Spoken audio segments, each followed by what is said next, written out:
Hello நண்பர்களே, welcome back to our channel வாக்ஸ் கேடிஎஸ். எல்லாம் எப்படி இருக்கீங்க? எல்லாம் நல்லா இருக்கீங்கன்னு நினைக்கிறேன். இப்போ நம்ம ஊரில் நடக்கின்ற ஸ்ரீ ராஜகோபால சுவாமி கோவிலின் குடமுழுக்கு திருவிழா வந்து பார்த்துட்டு இருக்கோம். எங்கள் அப்பா வந்து ஃபுல்லாக எக்ஸ்பிளைன் பண்ணுவார். வாங்க பார்க்கலாம். ஓம் நமோ நாராயணா, ஓம் நமோ நாராயணா, ஓம் நமோ நாராயணா. ஹலோ நண்பர்களே, வணக்கம்.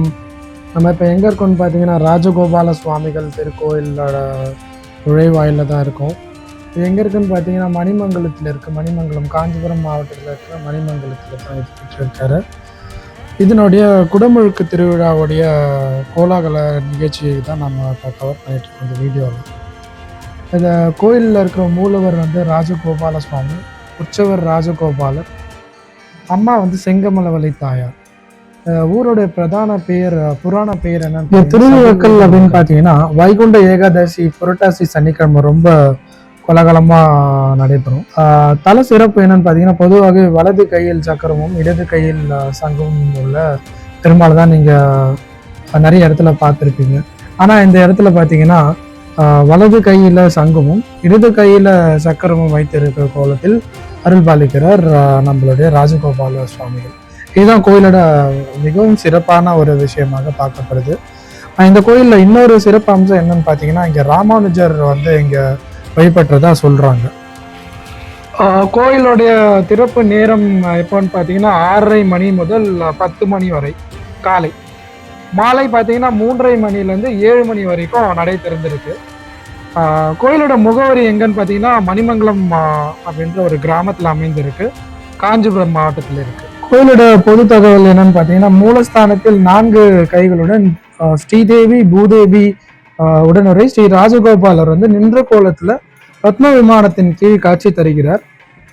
இடது கையில் தண்டாயுதம் இருக்கின்றது. மார்பில் மகாலட்சுமி இருக்கின்றார்கள். இவருக்கான உற்சவர் வலது கையில் சக்கரம், இடது கையில் சங்கும் வைத்திருக்கின்றாங்க. நம்ம முன்னவே சொன்ன மாதிரி இந்த கோயிலில் பார்த்தீங்கன்னா இடது கையில சக்கரம் இருக்கும், வலது கையில சங்கம் இருக்கும். இதை நீங்க வந்தீங்கன்னா நீங்க வந்து பார்க்கலாம். சுவாமி சன்னிதானத்தின் நுழைவாயில் மேலே பார்த்தீங்கன்னா பள்ளிக்கொண்டா கோலத்தில் கிருஷ்ணரின் சிற்பம் இருக்கின்றது. இதுவும் ரொம்ப முக்கியமான ஒரு சிறப்பம்சமா பார்க்கப்படுகின்றது. இங்கு செங்கமலவல்லி தாயாருக்கு தனி சந்நிதியும் இருக்கு. ராமானுஜர் அவதரித்த ஸ்ரீ பெருமந்தூர் தலம் இவ்வூருக்கு மிகவும் அருகிலேயே இருக்கு. ராமானுஜர் இங்கே வந்து ராஜகோபாலரை தரிசித்து சென்றுள்ளதாக சிறப்பு செய்திகள்லாம் இங்கே சொல்லப்படுகின்றது.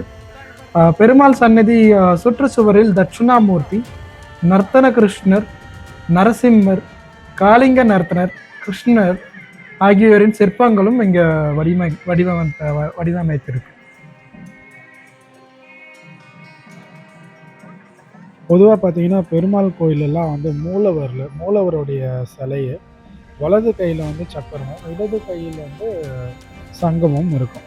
ஆனால் இந்த கோயிலில் பார்த்தீங்கன்னா சற்றே வித்தியாசமாக இந்த கோயிலில் மூலவருக்கு வலது கையில் சங்கமும் இடது கையில் சக்கரமும் கொண்டதாக இந்த பெருமாள் அமைந்திருப்பார். இது நீங்கள் பார்த்தீங்கன்னா ரொம்ப வித்தியாசமாக இருக்கும்.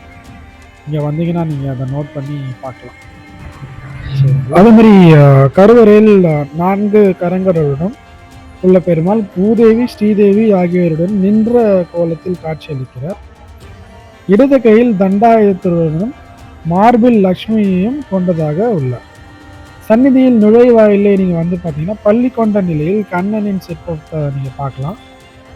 இங்குள்ள தாயார் செங்கமலவல்லி தாயாரும் பார்த்தீங்கன்னா தனி சந்நிதியில வீட்டிருக்காங்க. இக்கோயில் ஆண்டாளுக்கும் சந்நிதி தனியாகவே அமைந்திருக்கு.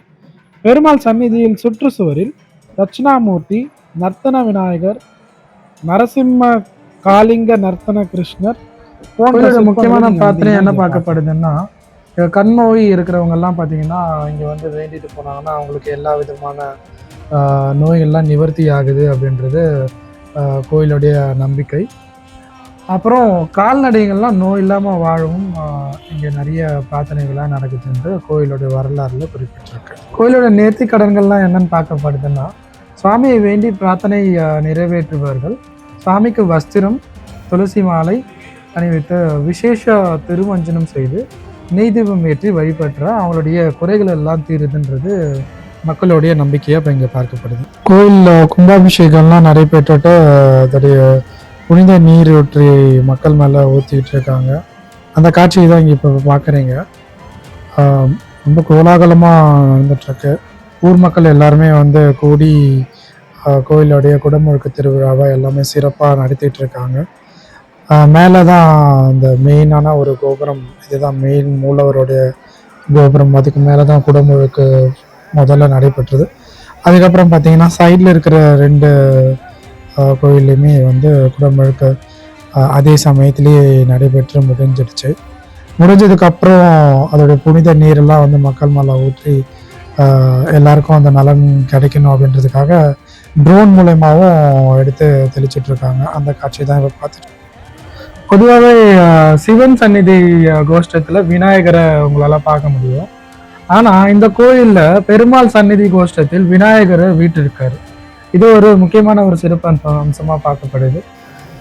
மேலும் கோஷ்டத்தில் ஒரு கையில் தண்டம், மற்றொரு கையில் பிரயோக சக்கரத்துடன் காட்சி தரும் 2 பெருமாள்களையும் தரிசிக்கலாம். வடக்கு கோஷ்டத்தில் வடது காலை மடக்கி அமர்ந்து இடது காலை தரையில் ஊன்றியபடி பிரயோக சக்கரத்துடன் பரமபதநாதர் காட்சி தருகிறார். இவரிடம் வேண்டிக் கொள்ள மோட்சம் கிடைக்கும் என்பது நம்பிக்கை. கால்நடைகள் நோயின்றி வாழவும், பசுக்கள் நன்கு பால் சுரக்கும் ராஜகோபாலருக்கு துளசி மாலை அணிவித்து வேண்டிக் கொள்கின்றார்கள்.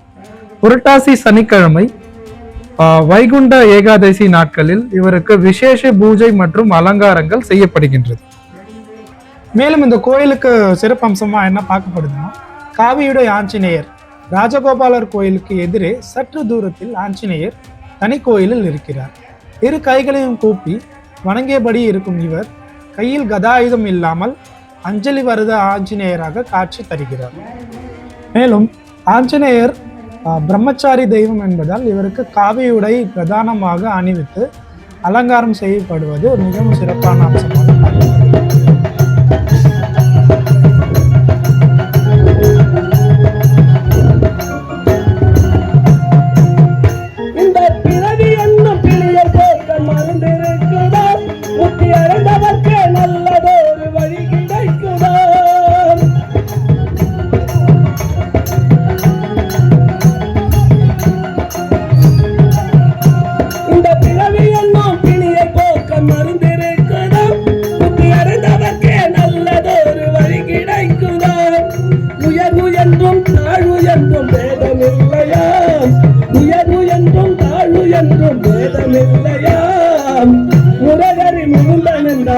முரகரி முகுந்தன் என்றால் தீரும் தொல்லையா.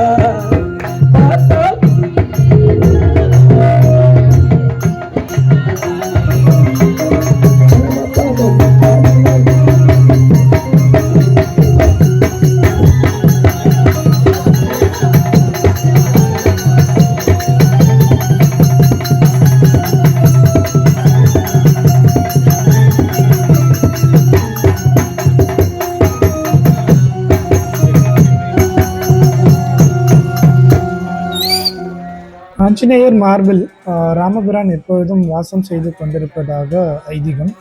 எனவே ஆஞ்சநேயர் ராமபிரானை வணங்கும் விதமாக கைகளில் மார்பில் குவித்து 2 கட்டை விரல்களையும் மார்பில் வைத்தபடி காட்சி தருகிறார். இவரிடம் வேண்டிக் கொள்ள மன தைரியம் உண்டாகும் என்பது நம்பிக்கை. குரு மீதான மரியாதை அதிகரிக்கும்.